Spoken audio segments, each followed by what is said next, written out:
नमस्कार मेरे प्यारे साथियों, मैं हरीश तिवारी आप सबका स्वागत करता हूं आपके बहुत ही प्यारे चैनल वर्ल्ड अफेयर्स के अंदर। आज है 10 अप्रैल और शुरू करते हैं 10 अप्रैल के बहुत ही शानदार करंट अफेयर्स को। साथियों, कल आपसे मैंने क्वेश्चन पूछा था कि अभी भारतीय नौसेना के जहाजों को दुश्मन से बचाने के लिए एक टेक्नोलॉजी है मिसाइल की जो डेवलप की गई है, जिसका नाम है चेफ टेक्नोलॉजी। ये किसके द्वारा डेवलप की गई है? तो इसका सही आंसर यहाँ पे डीआरडीओ के द्वारा। चलिए आज शुरू करते हैं आज की बहुत ही शानदार करंट अफेयर्स को। वो पहला क्वेश्चन ये है कि आज यानी कि 10 अप्रैल को इनमें से कौन सा जो अंतर्राष्ट्रीय दिवस है मनाया जाता है मेरे साथियों? तो आज हम मनाते हैं वर्ल्ड होम्योपैथी डे, यानी कि विश्व होम्योपैथी दिवस आज के दिन मनाया जाता है। आपको बता दो मेरे साथियों कि विश्व स्तर पे बहुत बड़े वैज्ञानिक थे जिनका नाम है डॉक्टर सैम्यूल हैनीमैन। इनका जन्मदिन था आज और इन्हीं के जन्मदिन के उपलक्ष्य में पूरे विश्व के अंदर वर्ल्ड होम्योपैथी डे है जो मनाया जाता है। देखिए आपको बता दो कि भारत की संस्था है जिसका नाम है the central council for research in homeopathy, जिसे बोलते हैं CCRH। इन्होंने क्या किया है on the occasion of the world homeopathy day, आज एक बहुत बड़ा कॉन्फ्रेंस समिट है जो ऑर्गेनाइज होने वाला है। इस कॉन्फ्रेंस समिट का नाम है homeopathy road for integrative medicine, जिसे यहाँ पे ग्रेस्ट करने वाले यहाँ पे श्रीपाद येसो नाइक जी, जो हॉनरेबल मिनिस्ट्री ऑफ स्टेट है फॉर डिफेंस के, मनोज राजौरिया जी हैं, एस के पाठक जी हैं और श्री रोशन जग्गी जी हैं जो ज्वाइंट सेक्रेटरी हैं मिनिस्ट्री ऑफ आयुष के। चलिए तो ये सारी की सारी बातें मैंने आपको यहाँ पे क्लियर कर दी है। नेक्स्ट क्वेश्चन ये है कि 9 अप्रैल 2021 की हम बात करें पे कल की। देखिए तो कल यहाँ पे उड़ीसा इतिहास का जो हिंदी संस्करण है उसे विमोचन किया गया है। किसके द्वारा? तो मेरे साथियों इसे यहाँ पे रिलीज की गई है। किसे रिलीज किया गया? यहाँ पे प्रधानमंत्री जी नरेंद्र मोदी जी के द्वारा। यस, तो पीएम मोदी जी ने रिलीज की है Hindi translation of the book Orissa इतिहास का। आपको बता दूं ये जो उड़ीसा इतिहास है मेरे साथियों, ये लिखी गई है यहाँ पे डॉक्टर हरि कृष्णा मेहताब के द्वारा, जिन्हें उत्कल केसरी के नाम से भी प्रसिद्ध किया गया है। यस, इन्हें उपाधि दी गई है मेरे साथियों उत्कल केसरी की। देखिए उत्कल जो क्षेत्र है ना वो पूरा उड़ीसा का है, उड़ीसा का ही प्राचीन नाम उत्कल रहा है मेरे साथियों। देखिए तो आपको बता दो कि उन्होंने ये जो किताब लिखी थी ये लिखी थी उड़िया भाषा में, जिसका हिंदी ट्रांसलेशन किया गया था पे शंकर लाल पुरोहित जी के द्वारा। और आपको बता दो कि 120वीं बर्थ एनिवर्सरी के उपलक्ष्य में ये जो किताब है इसका हिंदी जो ट्रांसलेशन है इसे यहाँ पे लॉन्च किया गया है पीएम मोदी जी के द्वारा। अगर मैं बात करूं यहाँ पे हरिकृष्ण मेहताब जी के बारे में, तो हरिकृष्ण मेहताब जी यहाँ पे उड़ीसा के यहाँ पे चीफ मिनिस्टर भी रहते 1956 से लेकर 1961 में। एक्चुअल में मैं बता दूं ये 2 बार चीफ मिनिस्टर बने हैं उड़ीसा राज्य के। उड़ीसा आपको पता होगा कि 1 अप्रैल यानी कि इसी अप्रैल के पहले महीने पहले दिन की बात करें तो 1 अप्रैल 1936 को बिहार और यहाँ पे थोड़ा सा जो पोर्शन है किसका, तेलंगाना या आप कह सकते हैं उस समय के मद्रास का, तो मद्रास और बिहार का कुछ इलाका लेके उत्कल की स्थापना हुई थी 1 अप्रैल 1936 को मेरे साथियों। और इसकी जो स्थापना की गई थी ये की गई थी यहाँ पे ओद्रा टाइप्स या ओद्रा ट्राइब्स के ऊपर, और उड़िया उस समय की यहाँ पे ऑफिशियल लैंग्वेज भी मानी गई थी। तो जो उत्कल दिवस है ये मनाया जाता है प्रतिवर्ष 1 अप्रैल को, याद कर लीजिएगा। आपको जब मैं बात करूं उड़ीसा राज्य के बारे में तो भुवनेश्वर कैपिटल है, नवीन पटनायक जी चीफ मिनिस्टर हैं और गणेशी लाल यहाँ पे गवर्नर जी हैं। भारत का सबसे बड़ा जो डैम है, सबसे लंबा डैम, माफ कीजिए बड़ा डैम तो नहीं कह सकते, सबसे लंबा डैम देखिए तो भारत का सबसे लंबा जो डैम है वो है हीराकुंड डैम। और हीराकुंड डैम मेरे साथियों बना है पे कहां पे, महानदी पर। आपको बता दूं किस राज्य के अंदर है, उड़ीसा राज्य में है। उड़ीसा राज्य के अंदर जिला पड़ता है संभलपुर और उसी संभलपुर में बना है भारत का सबसे लंबा बांध। किस नदी पर? महानदी पर। आपको ये पता होना चाहिए कि वहां पर देखिए ईस्टर्न घाट्स हैं, जिसे बोलते हैं ईस्टर्न घाट्स या पूर्वी घाट है। और पूर्वी घाट की 2 पहाड़ियां हैं, एक का नाम है लामडुंगरी और एक का नाम है चंदेली। तो लामडुंगरी और चंदेली पहाड़ियों के कारण ही ये जो डैम है बन पाया है। ये कहां पर है? तो ये है देखिए संबलपुर जिले में, और संबलपुर जिला पड़ता है in the state of the Orissa. Orissa के अंदर ये भारत की सबसे बड़ी झील है।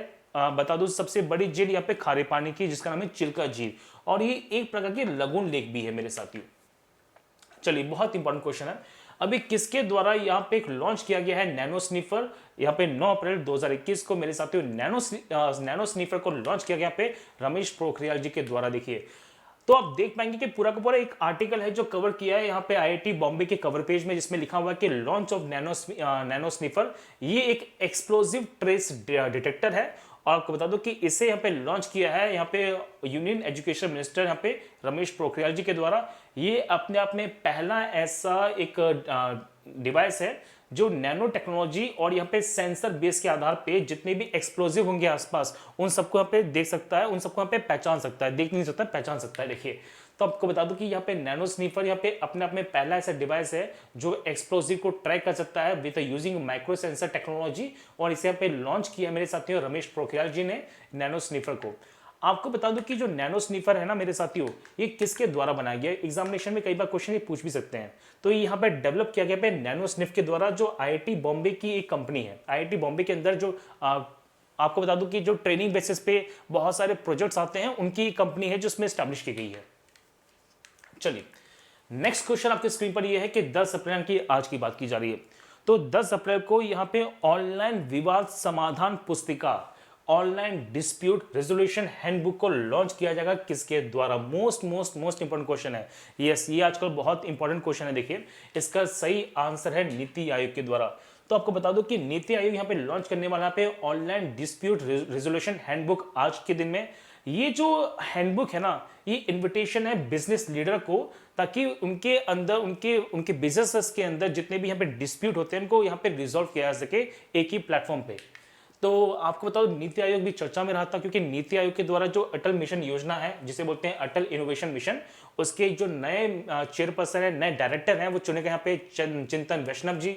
साथ ही साथ में मैं बता दूं NITI Aayog, that is a national institution for transforming India, ये योजना आयोग को समाप्त करके बनाया गया है भारत में, और इसकी यहाँ पे इसकी इस्टेब्लिशमेंट हुई थी यहाँ पे 1 जनवरी 2015 को, और चेयरपर्सन प्रधानमंत्री मोदी जी हैं। वैसे आपको पता होना चाहिए कि जो नीति आयोग है ना, ये रिपोर्ट भी यहाँ पे प्रस्तुत करती है, रिपोर्ट भी पब्लिश करती है। और अभी हाल ही में नीति आयोग के द्वारा एक रिपोर्ट है जो रिलीज की गई, जिसका नाम है investment opportunities in India health care sector, और इस रिपोर्ट को पब्लिश किया पे नीति आयोग के member doctor VK Paul, CEO Amitabh Kant, और एडिशनल सेक्रेटरी है जिनका नाम है राकेश सरवाल जी, उनके द्वारा। नेक्स्ट क्वेश्चन, अभी हाल ही में रिसेंटली कि किस व्यक्ति को यहाँ पे चेयरमैन चुना गया पे एयरपोर्ट अथॉरिटी ऑफ इंडिया का, कि एएआई का, भारतीय विमानपत्तन प्राधिकरण। ओके, तो ये चुना गया मेरे साथियों पे संजीव कुमार जी को। यस, तो संजीव कुमार जी जो 1993 बैच के आईएएस अधिकारी है महाराष्ट्र कैडर के, उन्हें यहाँ पे चुना गया पे chairman of AAI, airport authority of India. चलिए आपकी जब बात करते हैं एयरपोर्ट अथॉरिटी ऑफ इंडिया के बारे में, 1 अप्रैल 1995 को इसे यहाँ पे फॉर्म किया गया था, और ये आता है मेरे साथियों किसके अधीन में? मिनिस्ट्री ऑफ डीएस में, सिविल एविएशन के अधीन में। चलो कोई दिक्कत नहीं, बहुत इंपॉर्टेंट क्वेश्चन है। कल ये घटना जो घटित हुई है ना भैया, आप तो अंदाजा लगा सकते हैं किसने किया हुआ ये काम। चलिए, तो किस सरकार में यहाँ पे महाकवि रहे मेरे साथियों, इतिहास के बहुत ही फेमस कवि थे यहाँ पे सूरदास जी। तो सूरदास की यहाँ पे तपस्थली थी, यहाँ पे उनकी कार्यस्थली कहते हैं मेरे साथियों, जिसका नाम था महमूद नगर या महमूदपुर। ओके, तो महमूदपुर का नाम बदल के कर दिया गया यहाँ पे परासौली, और ये कार्य किया गया है सूरदास के लिए मेरे साथियों। आप जानते हैं किस राज्य सरकार ने काम किया होगा जो फेमस है पूरे भारत में? ये सब सही अंदाजा लगा रहे हैं, आंसर यहाँ पे उत्तर प्रदेश, और योगी आदित्यनाथ जी ने काम किया। देखिए, तो आपको बता दो कि मेरे साथियों जो महमूदपुर है ये पड़ता है किस राज्य में? उत्तर प्रदेश में। तो मथुरा डिवीजन में, मथुरा जिले के अंदर ये क्षेत्र आता है, और महमूदपुर का नाम ही बदल के कर दिया गया है मेरे साथियों परासौली। तो महमूदपुर का नाम बदल के कर दिया यहाँ पे परासौली, जो महाकवि सूरदास की यहाँ पे कार्यस्थली या तपस्थली रही थी। देखिए, महाकवि सूरदास की जब मैं बात करता हूँ तो ये ब्रज भाषा के बहुत ही फेमस कवि रहे थे, जिन्होंने कृष्ण भक्ति के ऊपर बहुत सारी कविताएं, बहुत सारे ग्रंथ भी लिखे थे। और आपको बता दो कि यहाँ पे सूरदास के बारे में ये कहते हैं कि साक्षात कृष्ण के दर्शन कर चुके हैं और अंधे माने गए थे। चलिए नेक्स्ट क्वेश्चन ये है कि भारत में टीका उत्सव कब से कब तक मनाया जाएगा? ये इंपॉर्टेंट क्वेश्चन क्यों है? क्योंकि जब तक ये मनाया जाने वाला है ना, उनके बीच में 2 बहुत फेमस व्यक्तियों की यहाँ पे एनिवर्सरीज है।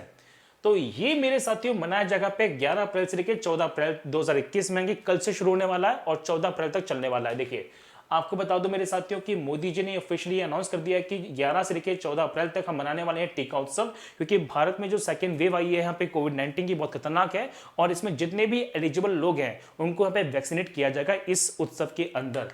आपको बता दो कि 11 अप्रैल को मेरे साथियों यहाँ पे ज्योतिबा फूले, यस, तो महान ज्योतिबा फूले की यहाँ पे जन्म जयंती है, और 11 अप्रैल को मेरे साथियों पे बाबा साहेब भीमराव अंबेडकर की यहाँ पे जन्म जयंती मनाई जाती है। उसी के उपलक्ष्य में ये जो 11 से 14 का जो क्षेत्र दिन मिला है, इसी दिन में यहाँ पे भारत में टीका उत्सव मनाया जाएगा, जिसमें एकमात्र लक्ष्य है कि अभी इस कोविड-19 की पैंडेमिक में जितने भी एलिजिबल लोग हैं उनको यहाँ पे वैक्सीनेट किया जाएगा, उनको वैक्सीन यहाँ पे दी जाएगी। चलिए नेक्स्ट क्वेश्चन ये है कि भारत की वो कौन सी फीमेल सेलर है, फीमेल यहाँ पे पहली भारतीय महिला नाविक है जो टोक्यो ओलंपिक्स में क्वालिफाई कर चुकी हैं। ओके, बहुत इंपॉर्टेंट क्वेश्चन है एग्जामिनेशन का पॉइंट ऑफ व्यू से। देखिए जहां पे पहला शब्द आ जाना वहां पे तो ये चीज आनी आनी है। तो मेरे साथ इसका सही आंसर है नेत्रा कुमारन। यस, तो नेत्रा कुमारन ने अभी क्वालिफाई किया पे टोक्यो ओलंपिक्स के लिए। यहाँ पे किस फील्ड में? सेलिंग में। वैसे बता दूं कि नेत्रा कुमारन के बारे में मैंने इनके बारे में हर जगह पढ़ा है। ये भरतनाट्यम डांसर भी रही थी मेरे साथियों, इन्होंने टेनिस भी खेला है, साइकिलिंग भी की है, बास्केटबॉल भी खेला है, ये सब खेल चुकी है। लेकिन अभी ओमान के अंदर जो यहाँ पे सेलिंग कॉम्पिटिशन चल रहा था उन्होंने उसमें क्वालिफाई किया और finally she qualify for the Tokyo Olympics. तो भारत की पहली महिला सेलर बन चुकी है नेत्रा कुमारन जी, जिन्होंने टोक्यो ओलंपिक्स के लिए यहाँ पे क्वालिफाई की है। देखिए टोक्यो की जो समर ओलंपिक्स है ना, ये इस साल हो रहे हैं, लेकिन एक्चुअली ये प्रस्तावित थे पिछले साल के लिए, लेकिन पैंडेमिक की जो सिचुएशन थी ना उसके कारण इस साल होने वाले हैं। तो ये आपको पता है, मैं इसके बारे में बहुत सारी बातें पहले बता चुका हूं। ठीक है, चलिए ये क्वेश्चन अच्छा है कि रिसेंटली इनमें से कौन सा ट्रिब्यूनल है, कौन सा यहाँ पे न्यायाधिकरण है, प्राधिकरण भी कह सकते हैं, जिसे अभी खत्म कर दिया गया है। तो इसका सही आंसर यहाँ पे film certificate appellate tribunal. Yes, यहाँ पे एफ स्कैट को यहाँ पे देखिए बंद कर दिया गया। आपको बता दो ये है क्या। जितने भी फिल्म मेकर्स होते थे तो जब भी उनका यहाँ पे विवाद होता था मेरे साथियों सीबीएफसी के साथ में, central board for film certification के साथ में, तो वो सारे के सारे जो डायरेक्टर्स थे या जितने भी लोग जो फिल्म से जुड़े लोग हैं वो यहाँ पे इसी ट्रिब्यूनल में अपील करते थे। लेकिन जिससे सरकार ने बंद कर दिया। अब यहाँ पे होगा क्या कि यदि मान के चलिए कि किसी फिल्म को लेके सीबीएफसी का सर्टिफिकेशन सही नहीं आया है या सीबीएफसी के साथ यहाँ पे विवाद आया है, तो उन डायरेक्टर्स को हाई कोर्ट में यहाँ पे अपील करना पड़ेगा उनको अपनी फिल्म को रिलीज करवाने के लिए, जो भी हो सकता है। तो यहाँ पे ये थोड़ा सा विवादित रहा था, अभी काफी चर्चा में रहा था। तो यहाँ पे अमेंडमेंट किया गया पे सिनेमेटोग्राफी एक्ट 1952 के अंदर, और इसे यहाँ पे बंद कर दिया गया है। चलिए, तो अगर हम बात करें पे सीबीएफसी के बारे में, that is central board of film certification, ये इंडिया की एक रेगुलेटरी बॉडी है जिसे 1951 में बनाया गया था और ये फिल्म को रेटिंग्स करती है। प्रसून जोशी जी इसकी वर्तमान में चेयरपर्सन है, याद कर लीजिएगा। और ये आती है ministry of information and broadcasting के अंदर, और मिनिस्ट्री ऑफ इंफॉर्मेशन ब्रॉडकास्टिंग के जो अभी हेड कर रहे हैं वो कर रहे हैं प्रकाश जावड़ेकर जी, इसके मिनिस्टर है, ऑफिस होल्डर है। नेक्स्ट क्वेश्चन ये है कि 9 अप्रैल 2021 को, कल की बात की जा रही है, तो 9 अप्रैल 2021 को रेनो इंडिया ने किसके साथ साझेदारी की है? तो रेनो इंडिया ने मेरे साथियों साझेदारी की है पे सैरो रिसाइकलिंग के साथ में अभी साझेदारी किया है। तो रेनो इंडिया का ये कहना है कि भारत में कार लगातार बढ़ती जा रही है, रेनो की कार भी बहुत ज्यादा है और बहुत सारी पुरानी कारें हैं जो सड़क पे खड़ी रहती हैं, तो उनको यहाँ पे स्क्रैप कर सकते हैं, इनको दोबारा से रिसाइकल कर सकते हैं। तो यहाँ पे जो कंपनी है मेरे साथियों जिसका नाम है सैरो रिसाइकलिंग, ये सैरो रिसाइकलिंग के साथ मिलकर वो स्क्रैप वैल्यूएशन करने वाली है और साथ साथ में जो अनवांटेड कार्स हैं उनको यहाँ पे इजिली यहाँ पे रिसाइकल कर सकती है बाय मेकिंग ए स्क्रैपिंग। तो ये एक प्रोग्राम है जो चलाया जा रहा है जिसका नाम है रिलीफ प्रोग्राम।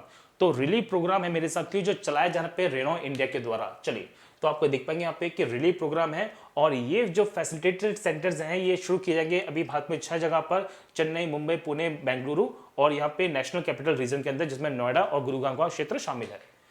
नेक्स्ट क्वेश्चन ये है कि 9 अप्रैल 2021 को इनमें से किसे अनाउंस किया गया है छत्तीसगढ़ वीरानी अवार्ड देने के लिए? बहुत ही इंपॉर्टेंट क्वेश्चन है। तो मेरे साथियों ये अवार्ड दिया जगह पे द्युति चंद को। यस, तो द्युति चंद देखिए बहुत ही फेमस यहाँ पे एथलीट हैं और ये जकार्ता की एशियन गेम्स में सिल्वर मेडलिस्ट रही थी 100 और 200 मीटर्स के अंदर, और इन्हें मिलने वाला है पे छत्तीसगढ़ का पे वीरानी अवार्ड या वीरनी अवार्ड, और इसकी अनाउंसमेंट की गई मेरे साथियों में छत्तीसगढ़ राज्य सरकार के द्वारा, और ये अवार्ड दिया जाएगा वर्चुअली 14 अप्रैल को अंबेडकर जयंती के दिन में।